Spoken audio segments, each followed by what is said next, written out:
ஞம் ஞம் ஞம் ஞம். வந்துட்டாளா இவ? எப்போ வந்தான்னு தெரியலையே. வந்தோடனே 5-6 வளைய வச்சு நவுத்திட்டு இருக்கா. ராஜி, அண்ணி வந்துட்டீங்களா? எப்படி இருக்கீங்க? நான் நல்லா இருக்கேம்மா. உங்க வீட்டுல மாமியார், நாத்தனார், வீட்டுக்காரெல்லாம் எப்படி இருக்காங்க?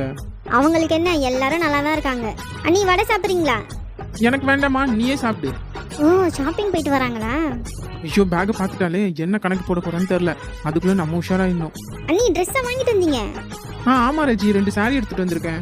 ஒரு பட்டோட விலை 3000 ரூபாய். உங்ககிட்ட உண்மையான விலையை சொல்லக்கூடாது. சொன்னா என் மாமியார் காரிக்கு போட்டு கொடுத்துருவா. அண்ணி 2 சாரியுமே சூப்பரா இருக்கா. நீ எவ்வளோ அண்ணி இது?